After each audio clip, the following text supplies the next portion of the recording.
Reediyoo warra Wangeelaati.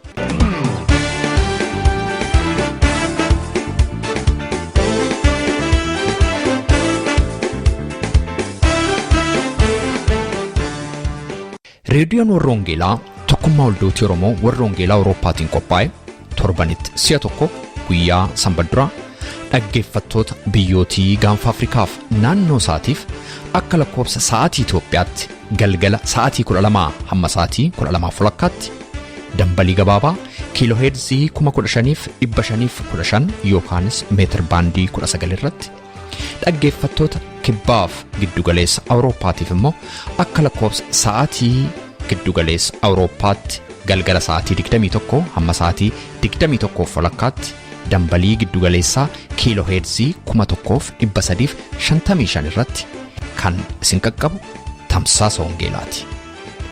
Kun Reediyoo warra Wangeelaati.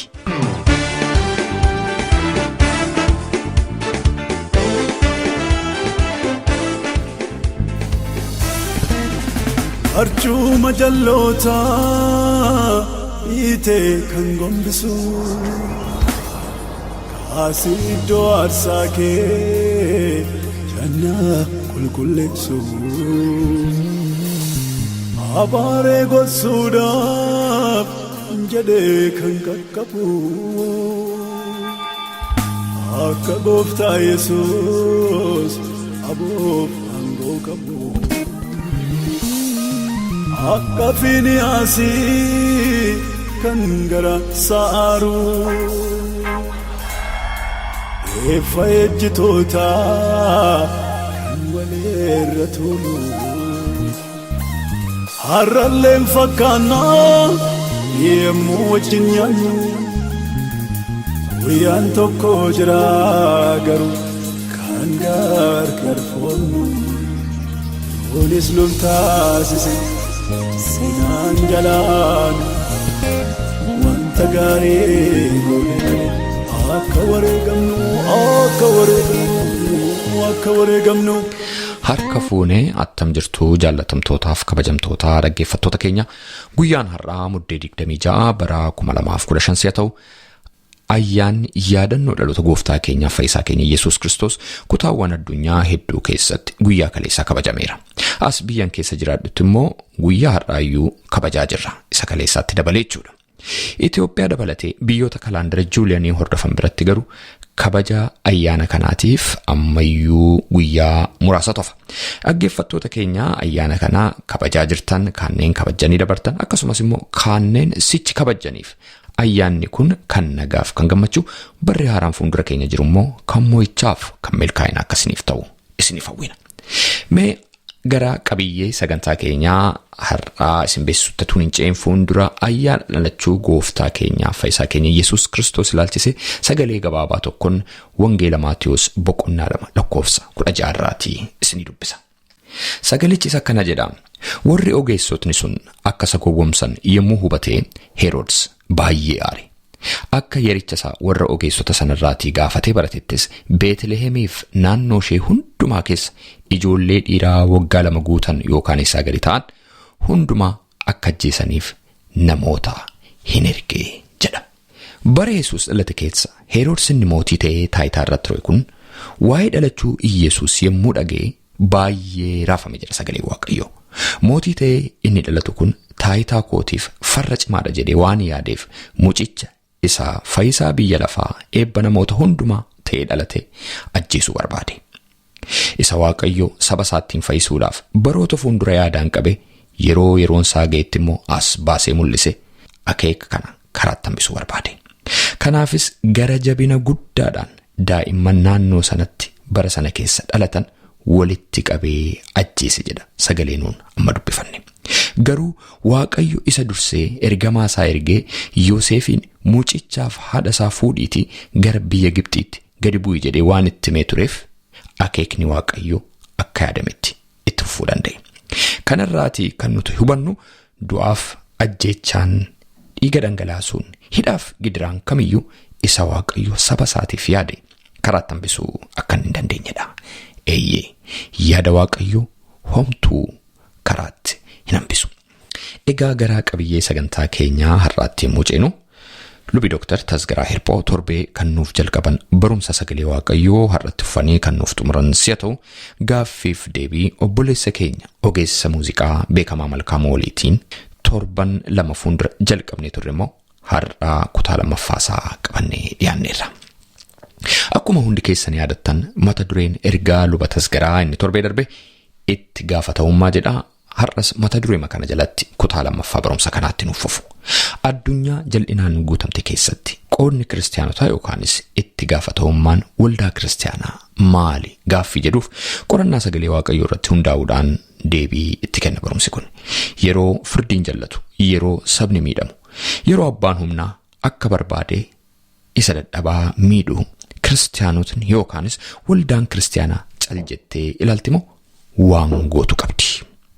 Luba waldaa kiristaanaaf qabsaa mirga dhala namaa kan ture Dr. Martin Luther King Jr. si'a tokko akkana jedhee dubbate. Waldaan kiristaanaa yeroo firdiin jallatu sagalee ishee ol fudhattee hin dubbattu taanaan amanamummaa isheen miliyoonota biratti qabdutu gaaffii jala gala. Waa'ee nagaaf waa'ee walqixxummaa irratti itti gaafatamummaa waaqaaf seenaa irraati itti kenname ba'uu qabdi.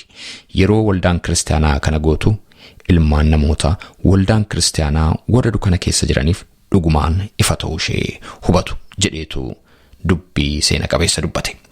Barumsa lubaa Dooktar Tasgaraa kutaa tokkoffaa inni torbee darbe isinii dhiyeessine yaada kana fakkaatu qaba ture. Baroota keessatti namootni Waaqayyoo cunqursaaf dhiiticha saba isaanii irra ga'u sodaa tokko malee mormaa akka turan raajicha Ermiyaas faanuu tuquudhaan kan nu barsiisan lubi Tasgaraan warri akka raajicha Naataan faammoo sodaa tokko malee mootii dura dhaabbatanii badii isaanii itti himaa akka turaniif raajota kakuu moofaa kanarraati waa hedduu akka barannu lubi Tasgaraan barsiisaanii torbee darbee keessatti nutti dubbatanii turan. Har'a immoo macaafa qulqulluu kutaa kakuu haaraa keessaatii tuquudhaan biyya firdiin keessatti jallate keessatti itti gaafatamummaan keenya maal akka ta'e nutti dubbatu faarfannaa kanaan garaa barumsichaa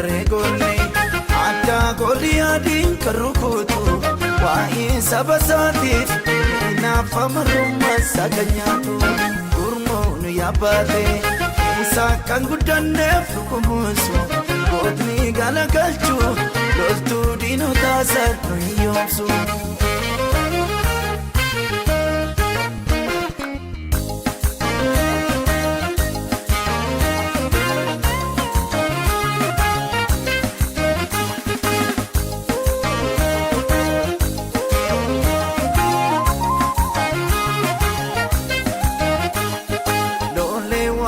Lafaa kana raasuuf mirreessa jira janna kiyaasu aduun naabattee kan dhaggeeffatu galaana diimaa kan gargar kuutu waaqota warmaatiif kan hin jilbeenfanne coomaa mana mootiitiin kan hin sossobamne loltuu janna gaarii kutaatee garaasa beekaan akka Musee nus nu barbaachisa.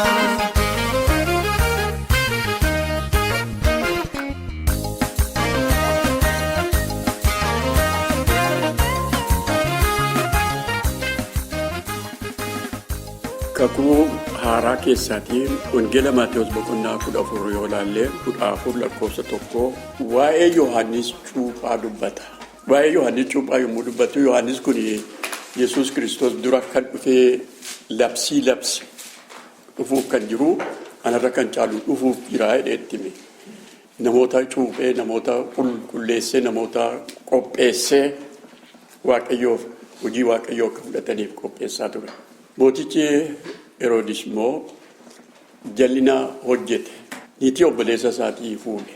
Yohaannis Cuuphaan dhaqeetu kana gochuun sirra hin jiru ittiin jedhe. Kun jal'inaa ittiin jedheetti. Mootitti hima. Haati warraasaa namichi kun nama jallaadhaa. Akkuma Izaabel goote isheenis mana hidhaatti akka hidhamu achi taa'a.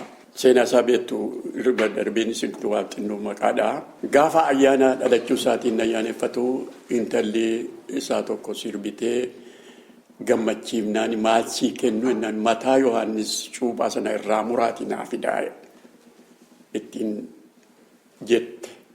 Haati ishee gorsite. Haati ishee Inni naafte gaanni fuudhini waan jedheefi namicha duusaa barbaadee mataa Yohaannis Cuuphaa irraa muranii fidanii kennanii fi gundoorra kaa'anii jedha. Namichi kun maaliif mataansaa irraa muramee dhugaa waan dubbatee fi mootiitti ijatti waan itti himeef kana gochuun sirra hin jiru jedhee waan itti himeef badiisi kun du'uun irra ga'e. Yesuusiin kan qoran immoo baay'een jiru. Maatewos 17 lakkoofsa 24 mee banaa 24-27tti dubbisaa. Yesuus biyya lafaasa hamaa akkasii namarratti hojjetu keessatti dhalatee keessatti hojjetee bartoonni isaas akkasuma biyya lafaarra jirtu akki isin hin baasu inni jedhe. Maatewos boqonnaa 17 lakkoofsa 24-27tti. Yesuusii fi bartoonni isaa Qifirnaahoomitti galanii warri gibira mana qulqullummaa fuudhan Pheexroo bira dhufanii barsiisaan keessan gibira mana qulqullummaa hin baasu jedhanii isa gaafatan. Pheexroos immoo deebisee lakkii inni hin baasa jedheen. Pheexroos gara manaa dhufee utuu inni dubbatin Yesuus maal sitti fakkaataa yaa Simoon mootonni biyya lafaa qaraxa yookiis gibira eenyurraa fudhatu? Namoota isarraa moo yookiis warra ormaarraa fuudhu jedhee isa gaafate.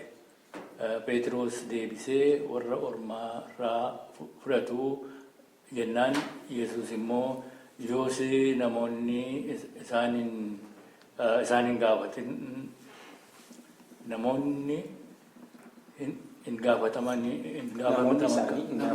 namoonni isaanii hin gaafataman jedheen. Haa ta'u iyyuu malee nuyi gufuu akka isaanitti hin taanetti gara ciisa bishaanii dhaqiitii okkoo ittiin qurxummii qaban bishaanichatti darbadhu. Qurxummii isa dura bu'ee fuutee afaansaa yoo bantee horii meetii akka birrii 2 hin argatta. Meeticha kana fuudhitii anaa fi ofii keetii fi itti kennii jedheen. Amma seeratu dhufe. Seerri kuni mana qulqullummaatii fi namni sanyii Israa'el ta'ee gibira baasa. Barsiisaan keessan kuni Yesuus immoo hin baasuu jedhanii gaafatanii. Hin baasaa jedhe. Mee sin gaafadha Simooni gibirri kuni eenyurraa fuudhamaa jedhee gaafate. Orma kan ta'etu gibira baasa malee nama sanyii isaa ta'e nama ilma isaarraa namni gibiran fuudhu jechuudha. Gibiran fudhataa ilma isaarraa. Lakki gufuu akka hin taanetti nama tokkottuu gufuu hin taanu horiidha yoo ta'e horiin kun kan biyya lafaa waan ta'eef lakkii fuudhii kenniifi jedheetu horii kana gibira baasee Yesuusii jenna. Biyya lafaarra jira jechuudha. Seera biyya lafaati kuni. Seera kana cabsuudhaanii nama tokkoyyuu hin gufachiifne. Seera Itiyoophiyaa keessa jiru cabsuudhaanii namni nama gufachiisee hidhame waa'ee Oromummaatiif hidhame miti. Seera kana cabsuudhaan malee. Kana gargar baafachuun nurra jira. Yeroo hundumaa nama hidhame kana maaliif akka hin hidhame hubachuutu nurra jira. Nuyi warra seera cabsituu miti. Yesuus Kiristoos gufuu nama tokkotti hin ta'inaa kanatti horii yoo ta'e horiin biyya lafaa hundinuu kan isaati. Laga keessa laga afaan qurxummii keessa iyyuu jira. Afaan qurxummii keessa fuudhee itti kenne. Maarqos boqonnaa 12 immoo mee ilaalla. Boqonnaa 12 lakkoofsa 17. Kanaaf Yesuus yoos immoo mootichaaf kan fudhachuun isaaf ta'u kennaa. Waaqayyoofis kan fudhachuun isaaf ta'u kennaa isaaniin jedhe. Kanarratti isaan isa raajeffatanii. Gaaffiin kun immoo gaaffii mootummaa ormaatu biyya Israa'el keessaa jira. Mootummaan kun mootummaa warra Roomaati. Mootummaa warra Roomaa saba kana cunqursaa jira. Saba kana miidhaa jira. Nama akkasiitii fi gibira baasuun horii kennuun hin ta'amu waan ta'u jedhanii Yesuusin qoranii qormaata gaaffii qormaataati. Gaaffii kanaaf deebii inni itti kenne har'ayyuu taanaanii nu gargaara jedhanii amana. Horii sana mee fidaa itti argisiisanii. Horii sana irratti mallattoon caafamee jiru kan Seesaar mootii warra Roomaati. Kan biyya lafaa kanaati jechuudha. Miti horii biyya lafaa kanaa isatu mallattoo isaa irra jira erga ta'eeti kennaafi jedhe. Mallattoo waaqayyoo immoo sirra jiraa jedhe. Mallattoo waaqayyoo ofirraa qabdaa kan waaqayyoon kenniniifi jedhe. Isinii galaa dubbiin kun dubbii lama jechuudha sirra kan jiru. Mallattoon kan keessaa irra jiru ansaati. Mallattoo waaqayyoo immoo sirra jira. Isa kana hin kenniin. Isa kana kennuu hin dandeessu. Akka kee keessa jiru hin jiru kun erga waaqayyoo keessa jira. Isa kana hin kenniin. Hubannaa macaafa qulqulluu keessatti kun baay'ee barbaachisaadha. Moototaaf hin abboomamnu sababii waan biyya lafaa ta'eef jechuu utuu hin ta'in kan isaaf ta'u isaaf kenna. Kan isaaf hin taane kan waaqayyoo immoo of harkatti hambifadhaa. Waaqayyooti kennuu hin dandeessan nama biraatiif. Ofii kee fuutee nama biraatiif kennuu hin dandeessu. Waaqota biraatiif waaqota biraa waaqessinaa namni kennuu hin dandeessu. Akkasitti Yesuus deebisee fi kan biraatti immoo yommuu darbinu kakuu haaraa keessaa iddoo arfan tokko gabaabaatti maqaa dhoofna. Iddoon tokko Roomee boqonnaa 13 lakkoofsa 1-7. Isa kanatu dubbifne iyyuu gaariidha. Maaliif inni kun biyya lafaa baay'ee raasa. Boqonnaa 13 lakkoofsa 1-7. Namni hundinuu warra biyya bulchuudhaaf aboo qabaniif haa abboomamu. Dhageessu kan namni hundinuu warra biyya bulchuudhaaf aboo qabaniif haa abboomamu.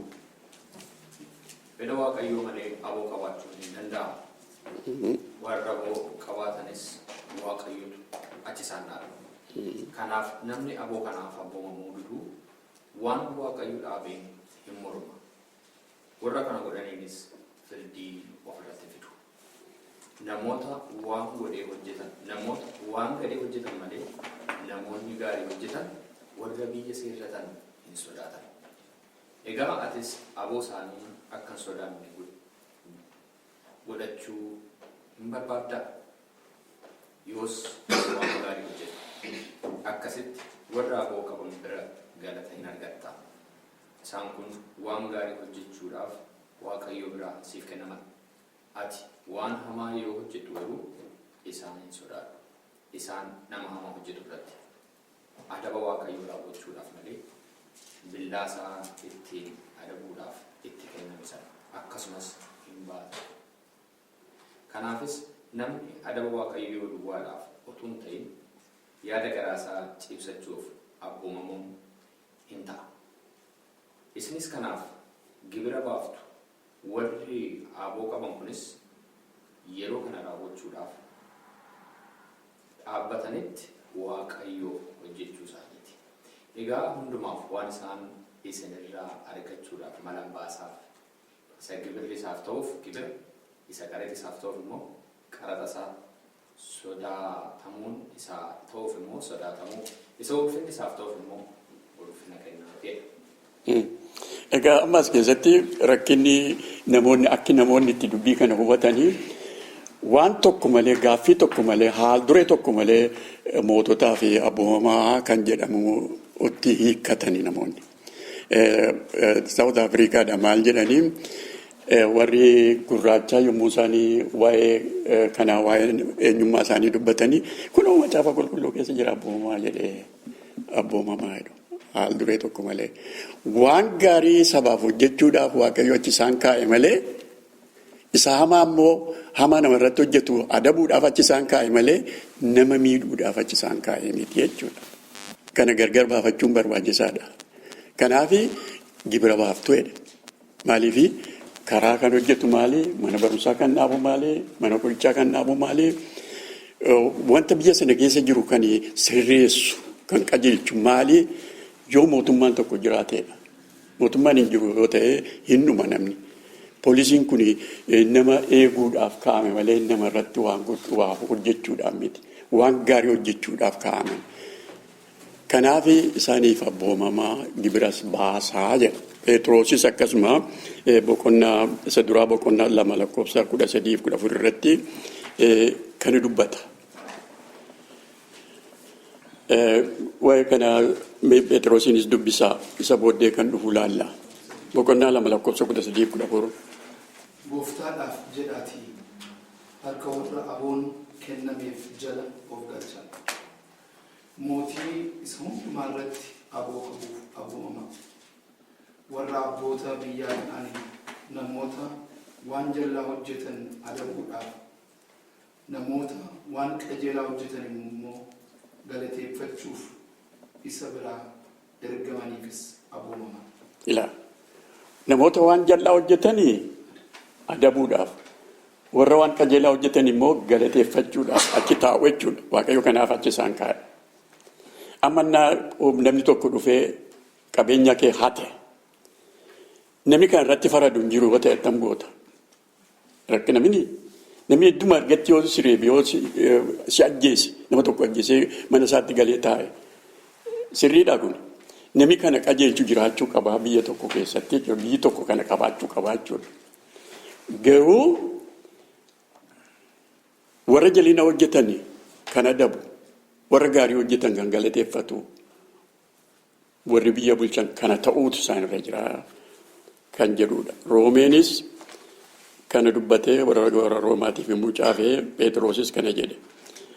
Amma gaa hin galagale dubbiin galagalee yommuu dhufu hojii ergamootaa mee ilaalaa.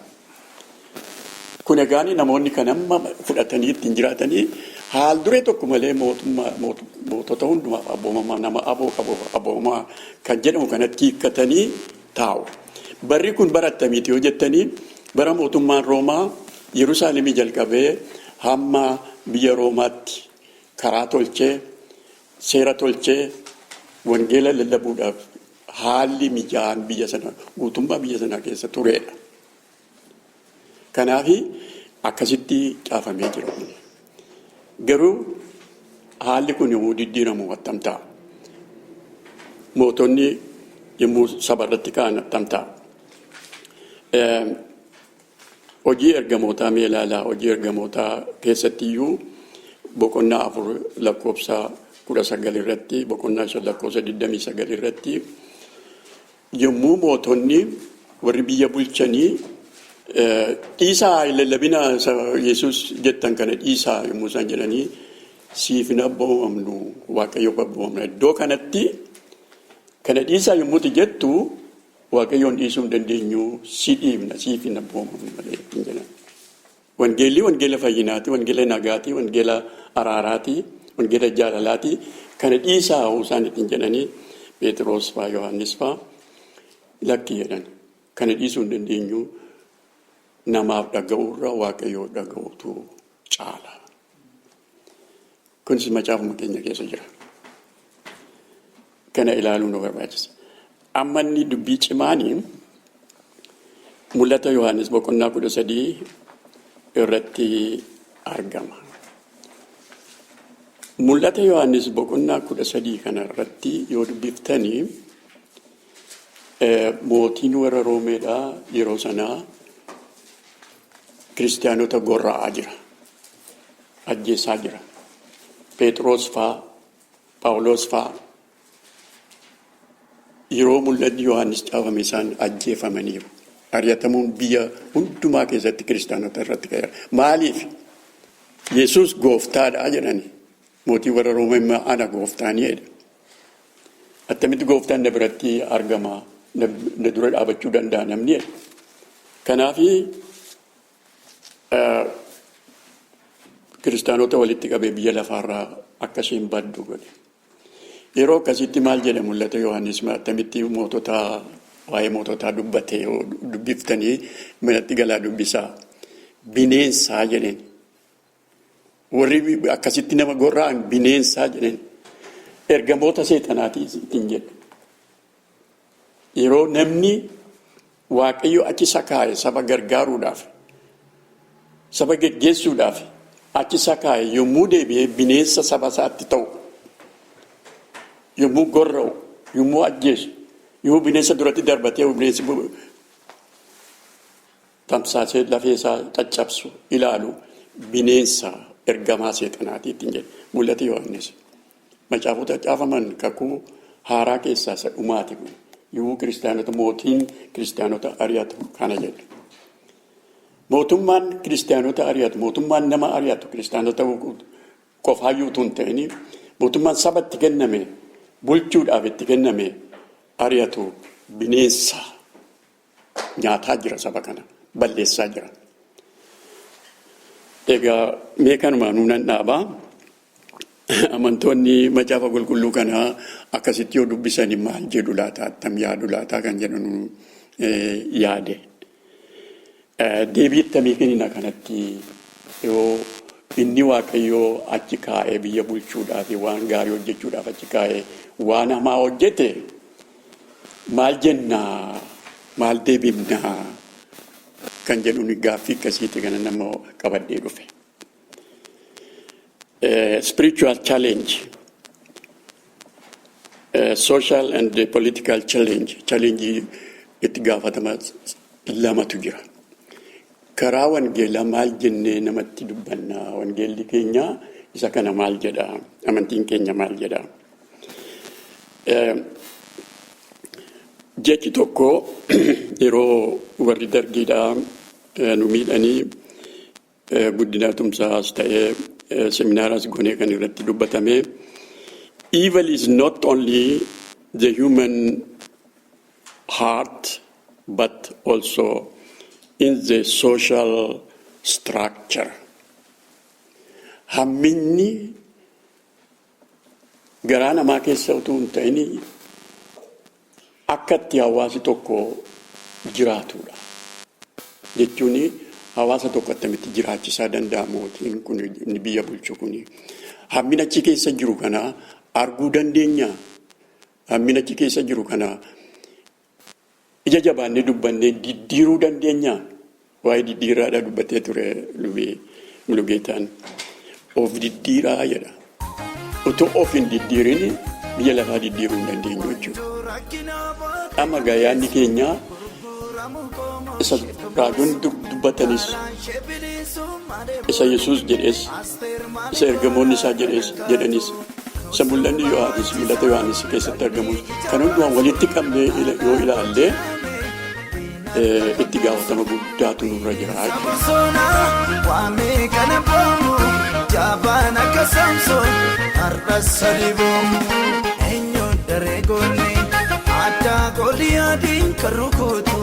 Waa'ee saba isaatiif naafama rummaasa kan nyaatu gurmuun yaabbatee isaa kan guddanneef dhukkubsu gootni galagalchuu loltuu diinotaa sarnu hiyyoomsu.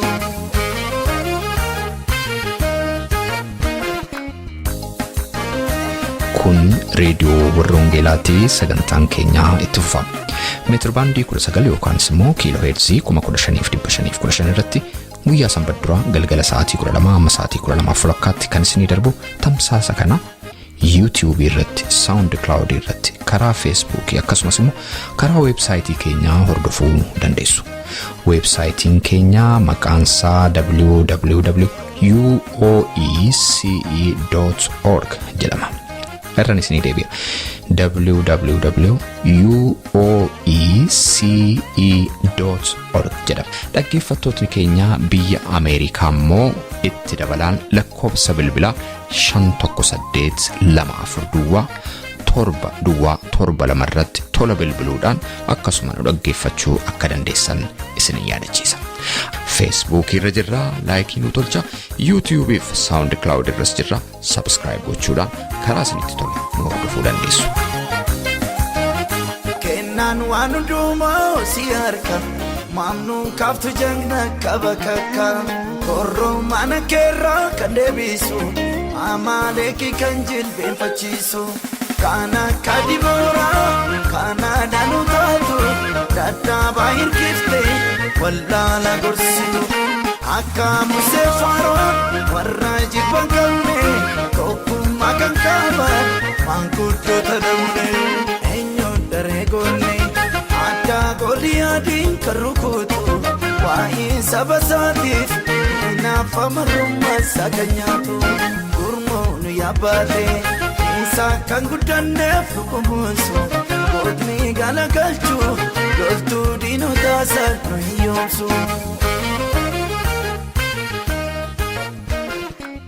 Dhaggeeffattoota keenya faarfannaa Addis Waa'imaa kanaa bifa kanaan riimiks godhee kan baase Teedii Mogosii haa ta'u jalqaba isaa garuu akkasitti meeshaadhaan bareechee kan hojjete keessummaa keenya irraa ogeessa muuziqaa beekamaa Malkaamuuti. Beekamaan gaaffiif deebii keenyaa kutaa tokkoffaa seeroo darbee keessatti akkamitti gara tajaajila muuziqaatti akka dhufe nu taphachiise muuziqaa jalqabuu isaarraan kan ka'e maatii isaa waliin illee walitti bu'ee rakkina keessa seenuusaa haa ta'uyyuu malee rakkoo isa mudate dandamatee mana barumsaa muuziqaa Yaareed seenuusaa nutti himee ture. Kutaa lammaffaan gaaffiif deebii kana kunooti. Yaa beekamaa meega gaaffii koo ammasatti hin fufaa albamoota faarfannaa afaan Oromoo hojjechuu keessatti gumaacha tigootee guddaa ta'uunsaa beekamaadha.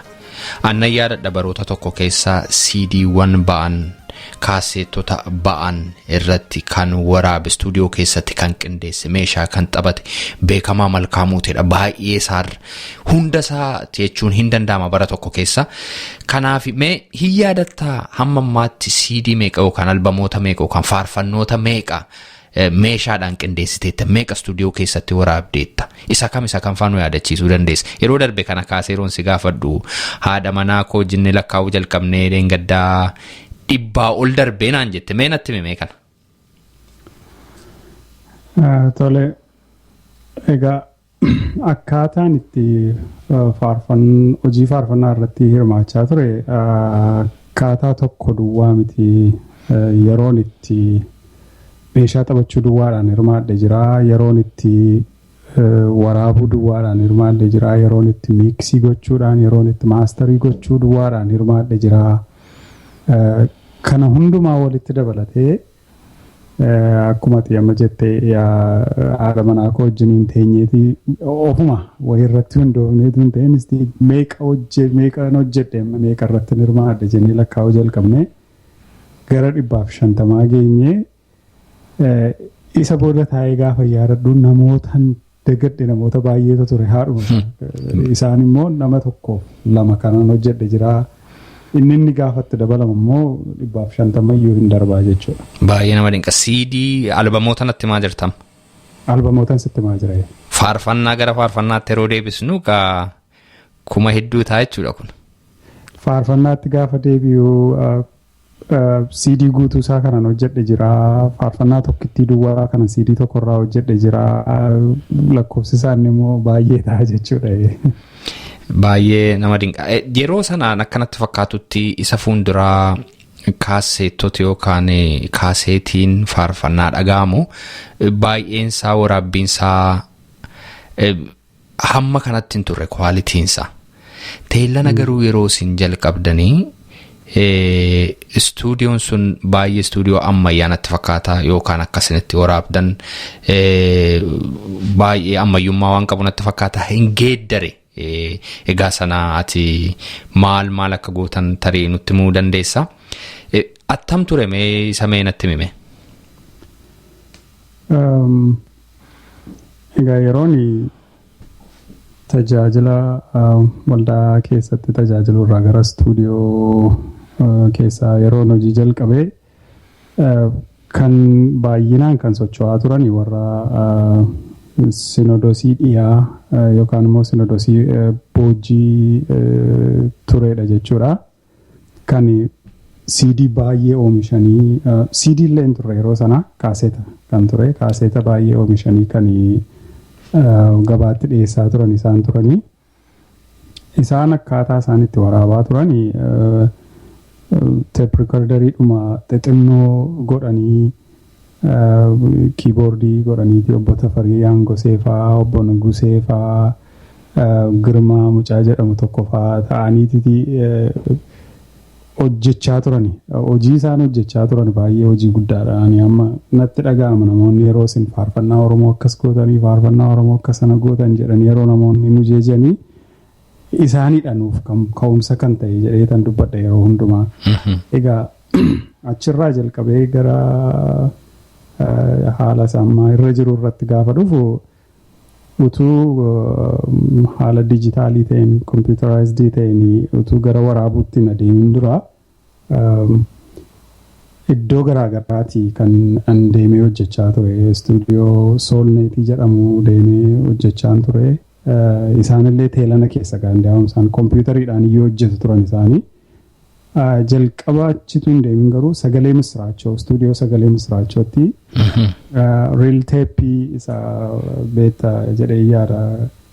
Isa guddaa sana isa guddaa sana naannoo lamaa irratti maramaa yeroo dogoggortu booddeetti deebi'amee balleeffama miti muraniiti teeppiidhuma sana muranii walitti butaniitti pilaastariidhaan immoo laxxafanii gidduudhaa baasuu baay'ee hojii dadhabsiisaadha.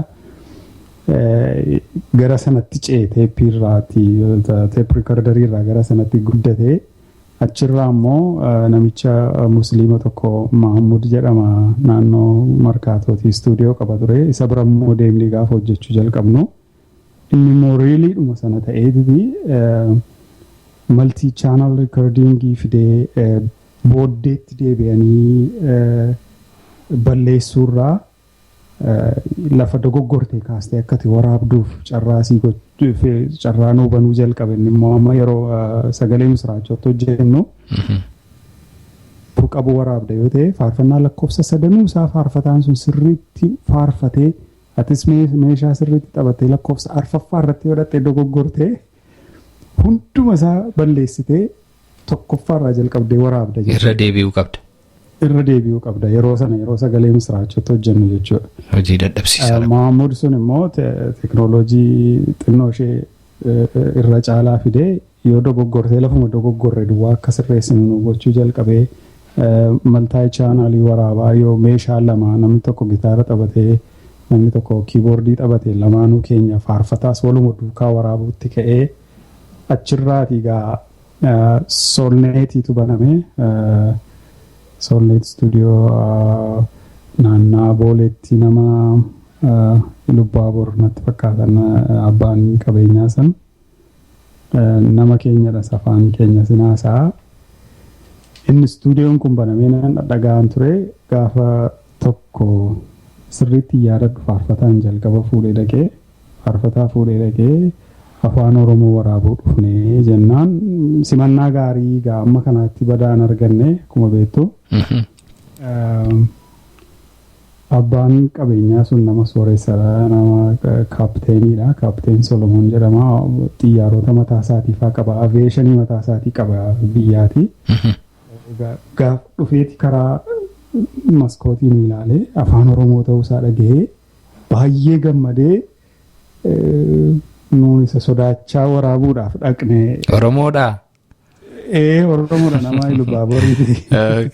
Afaan Oromoo dhaga'uu isaatiif baay'ee gammadeetiti. Kana booddee afaan Oromoo gaafa fiddee dhuftuu jedhe. Fiddee dhufuu keetiif koomishiniin sii kaffalaa.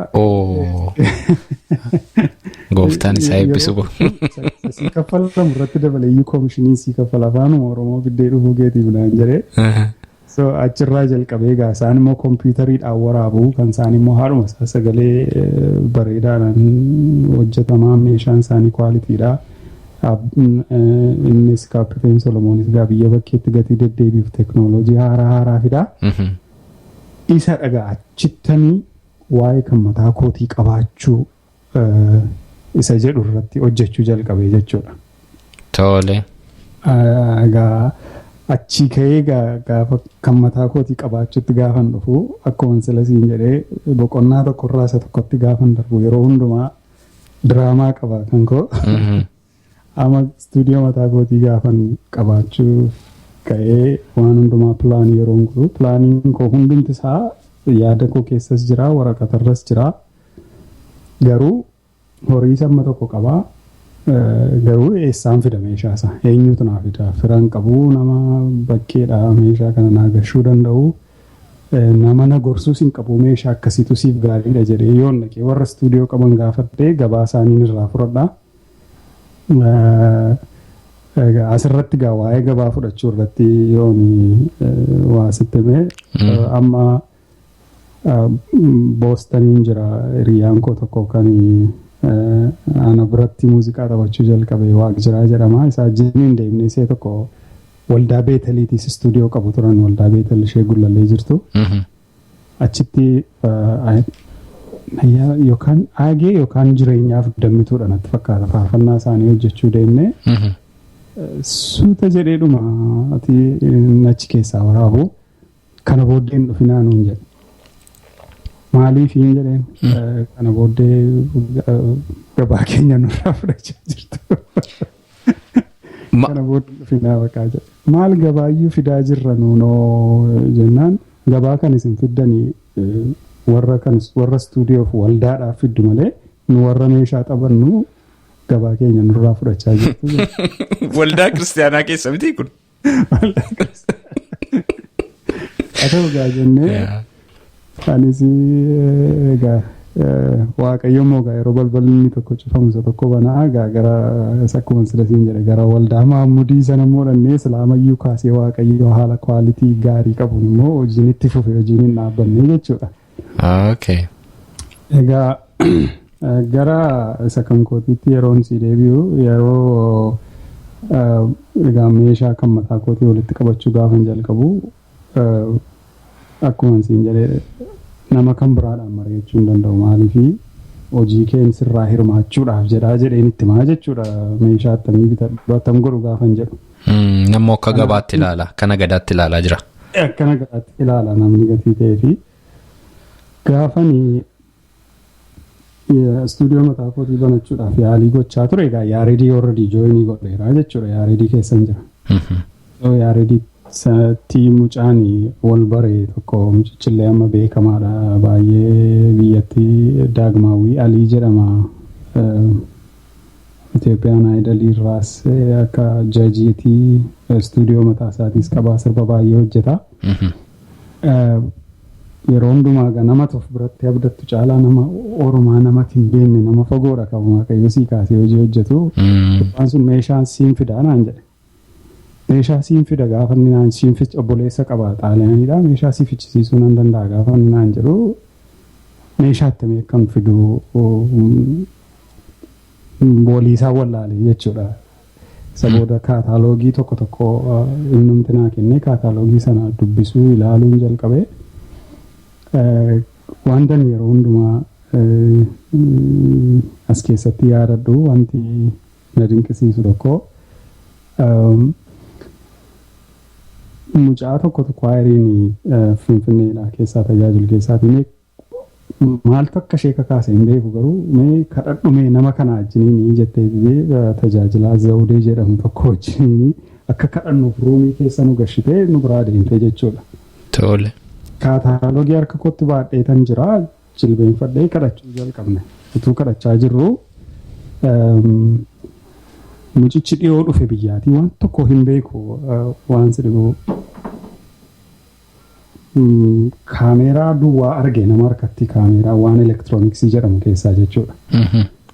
Ani waan isaa hin beeku matsaafa harkatti baattee jirtu kana keessaa isa kana moo isa kana jettee of lolaa jirtaa.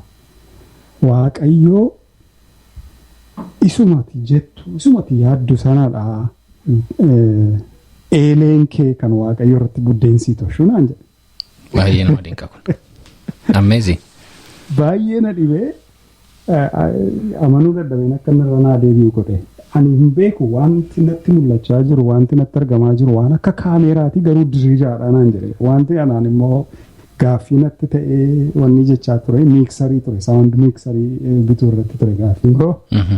Garuu gara isa tokkotti adeemaa jira sodaachaa dhume jechuudha bakka isa kanan bitadha jedhe. So waaqayyo isa konformiinaa godhee akkasitti faa waaqayyo na gargaareetanii. Gurbaanii ammasiin jedhe daagumawwiin kun biyya bakkeetti naaf ichisiisee gaafa dhufe immoo horiin na irratee innis chaalenjii guddaa natti ta'ee gaafa horiinis guutee meeshichi harka koo galu immoo meeshichi teebilii irra dhufee taa'ee anis isan ilaalaa innis na ilaalaa gara qabuun beeku. Baay'ee namatti tolutu garuu faarfataan yeroo sana dhufee na wajjiniin hojjechaa ture. Doonoo beektaa kee beeku Asras Baqqalee jedhama. Beekam CD isaayyuu qaba. CD isaayyuu qabda. Isatu dhufee na wajjiniin hojjechaa ture yeroo sana. Harka tokkotti maanuwaalii isaa qabadhee tananii taa'ee isa waraabaa ture jechuudha yeroon isaaf hojjechaa ture. Innis baay'ee obsaa ture, baay'ee na gargaara ture, na kadhatas ture. Akka kanattiin jalqabe kaa istuudiyoo mataafatu jechuudha. Okay. Amma isa fuulduraa faarfannooti afaan Oromoo CD'dhaan ba'an jiru moo sintu jalqabe? Faarfannaa afaan Oromoo CD'dhaan ba'e utuun hin hojjetin dura yaadadhu. Tarii jiraachuu danda'a garuu yaadadhu jiraachuusa. Waan an dhagee natti hin fakkaatu. CD afaan Oromoo jalqabaaf yeroo kan hojjette kan eenyuti? Istuudiyoo keessana keessatti kan oomishamee ba'e? Natti fakkaata CD afaan Oromoo utuun kan Asrasee hojjechaa jiru tatii Magarsaan dhufee istuudiyoo lixa natti fakkaata lakkoofsa tokkoffaasaa. Yoon hin dogoggorre ta'e. Magarsaan istuudiyoo lixee utuun kan Magarsaa tarii kan Paawuloosii dursuu danda'a CD'dhaan natti fakkaata. Kan Magarsaan ni jalqabaa kaaseetiidha miti? Kan eenyu? Kan Magarsaan ni jalqabaa kaaseetii. Kan Magarsaan ni jalqabaa CD ture kaaseetiis qabaa CDs qabu. Okay. Inni si biratti hojjetame? Lakkoofsa tokkoffaan na biratti hojjetame. Meeshaan isaas moo waraabbii duwwaan? Wanti hundumti isaayyuu na biratti hojjetame. Waaw, baay'ee seena qabeessa. Isa booddee itti fufe? Isa booddee itti fufee lakkoofsa lamaffaa sadaffaa istuudiyoo kan biraatti hojjetanii Baacaatu dhufe agas Paawuloos Magarsaa booddee Baacaaf hin hojjedhee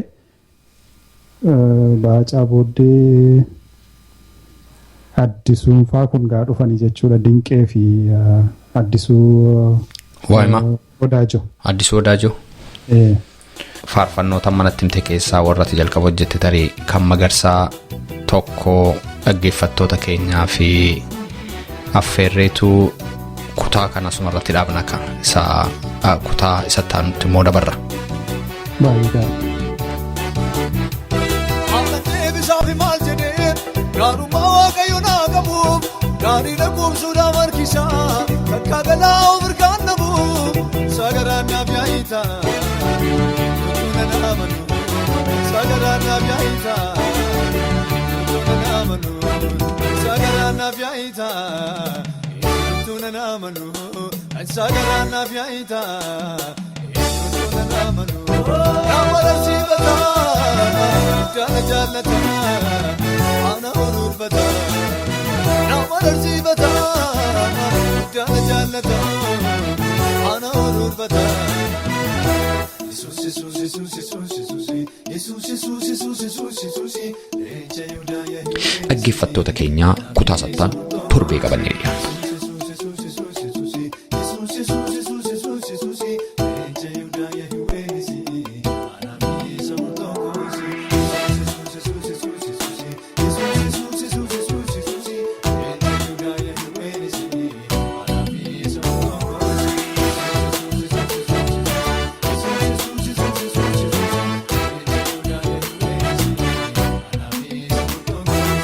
Marga lalisaatti na baasa, urgituu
naare fame akka jobra malaliya jolati ton fame akka jobra malaliya jolati ton fame akka jobra malaliya jolati ton fame akka jobra malaliya jolati ton fame akka jobra akka jobra akka jobra akka jobra akka jobra akka jobra Jesus Jesus Jesus Jesus Jesus Jesus Jesus Jesus Jesus Jesus encha yuda ya huenisi anabi samortongosi Jesus Jesus Jesus Jesus Jesus Jesus Jesus Jesus Jesus encha yuda ya huenisi anabi samortongosi Jesus Jesus Jesus Jesus Jesus Jesus Jesus Jesus encha yuda ya huenisi anabi samortongosi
dhaggeeffattoota keenya sagantaa keenya irratti akka eebbifamtan abdii qabna.